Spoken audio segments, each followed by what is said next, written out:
जैसे ही प्रोफेसर ने कहा कि वह हम सबको वेयरवुल्फ का रूप बदलते देखना चाहते हैं, मैं उत्साहित हो गया।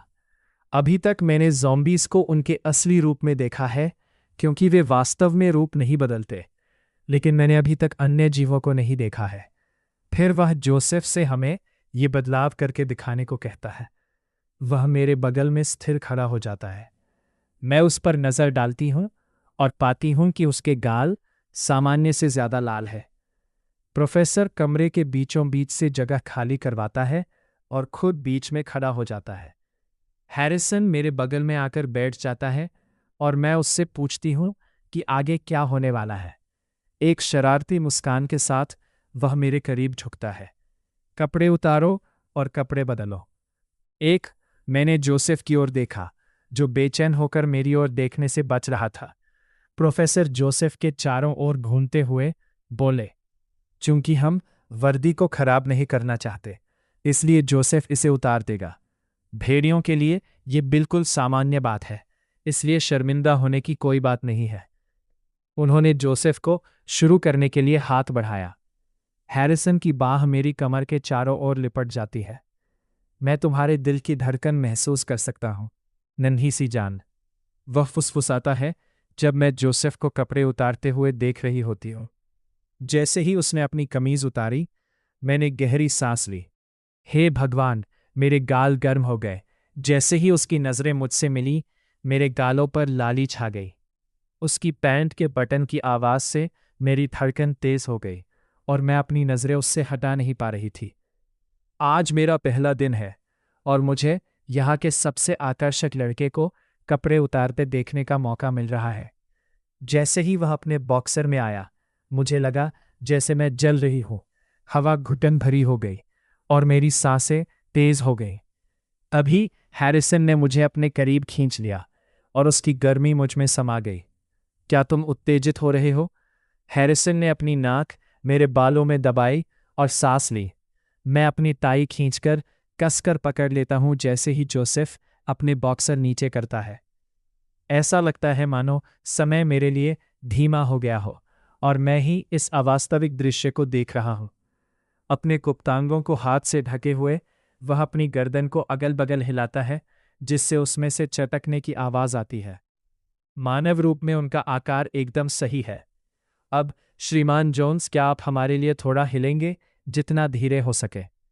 प्रोफेसर पीछे हट जाते हैं। जोसेफ के मुड़ते ही मेरी सांस अटक गई और मुझे अपने सीने में दिल की धड़कन महसूस होने लगी। पहले तो उसका सिर उसके भेड़िए के रूप में बदल गया, जैसा कि उसने डीन के दफ्तर में किया था, और मैं चीख पड़ी थी।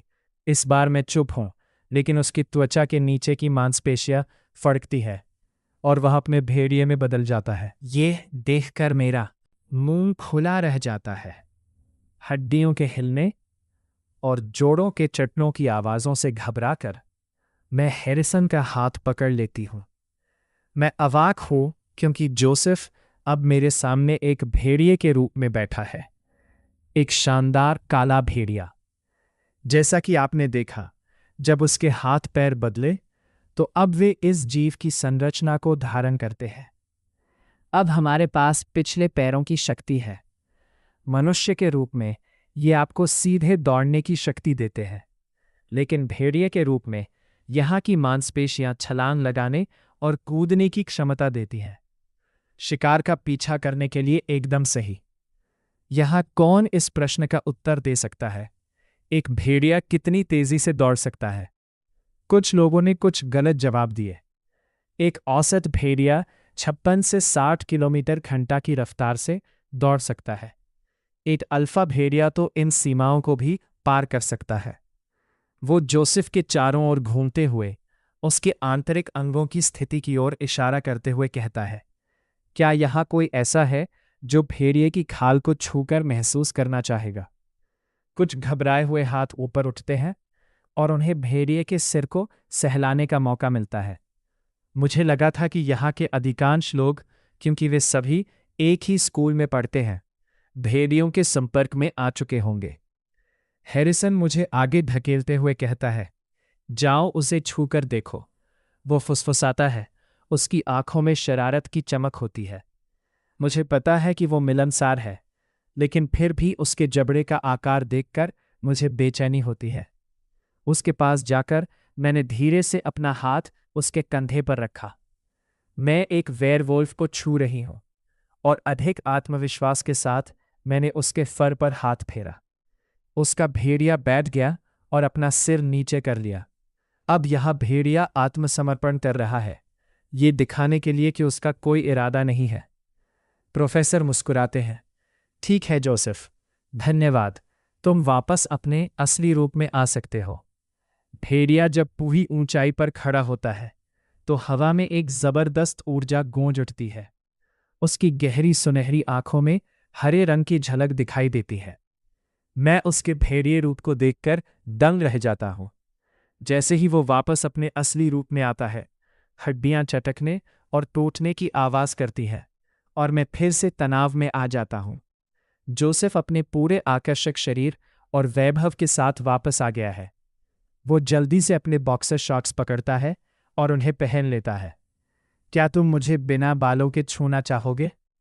अब वो आत्मविश्वास से भरा है और मेरा दिल जोर से धड़कने लगता है। ये आकर्षक लड़के मुझे मदहोश कर रहे हैं। वो फिर से शर्मा रही है। हैरिसन ने मेरे बगल में चहकते हुए कहा, मैं नहीं हूं। मैंने अपने गालों पर हाथ रख लिए। ओह, ये कितने गर्म है। जोसेफ मुस्कुराता है और कपड़े पहन लेता है। कम से कम कपड़े पहनने पर मैं उसकी आंखों में आंखें डालकर देख सकती हूं। हम वापस बैठ जाते हैं और प्रोफेसर राइडर को हड्डियों के मॉडल की मदद से पैरों के मुड़ने के अंतर को समझाते हुए सुनते हैं। तो क्या आपको शो पसंद आया? जोसेफ मेरे कान में फुसफुसाता है। मैं हिम्मत करके उसकी तरफ देखती हूँ और देखते ही मेरा पूरा चेहरा लाल हो जाता है। एक आकर्षक लड़के को कपड़े उतारते हुए देखने के बाद आप उसे क्या जवाब देंगी? अच्छा, मैं सहलते हुए कहती हूँ और फिर अपना चेहरा हाथों में छिपा लेती हूँ। माफ कीजिए, मुझे कक्षा में आकर ऐसा होते देखने की आदत नहीं है। मैं उसकी तरफ देख भी नहीं सकती। जब मैं घर पर होता हूं तो हमारे लिए कपड़े उतारकर भेड़ियों का रूप धारण करना बिल्कुल सामान्य बात है। वो मुझे कोहनी मारता है, तुम्हें इसकी आदत पड़ जाएगी।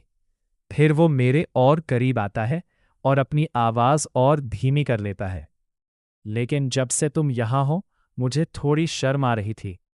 मैंने हिम्मत करके पूछा, क्यों?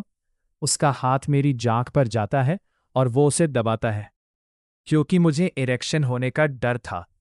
उसके ये शब्द सुनकर मेरी त्वचा के हर इंच में झंझनाहट सी दौड़ जाती है। क्लास खत्म होती है और एक और पाठ से पहले थोड़ा आराम होता है, फिर दोपहर का भोजन होता है। हैरिसन हमारे साथ शामिल होता है, तभी एक महिला सहपाठी आती है।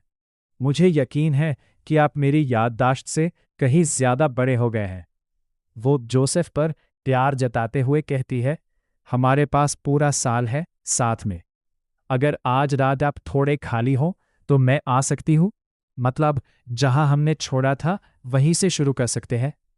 उसने जोक्स के साथ सोने की बात कबूल की तो मुझे जलन की तीव्र लहर दौड़ गई।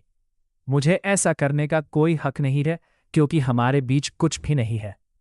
लेकिन वो बेहद खूबसूरत है और शायद यहाँ की ज्यादातर महिलाओं के साथ उसका संबंध रहा होगा। मुझे इस साल जी जान लगाकर काम करना होगा। अल्फा का आदेश है। वो कंधे उचकाकर उससे मुंह फेर लेता है। फिर वो लापरवाही से अपना हाथ मेरे कंधे पर रखता है और मेरे सिर पर चुंबन करता है। ओह, इससे तो उसके अहंकार को ठेस पहुंचेगी। हैरिसन ने गहरी सांस ली। पहले ही दिन अल्फा के बेटे से हार जाना। उसने जोसेफ के कंधे पर एक घोंसा मारा। नहीं, वो इससे उबर जाएगी। जोसेफ हंसता है।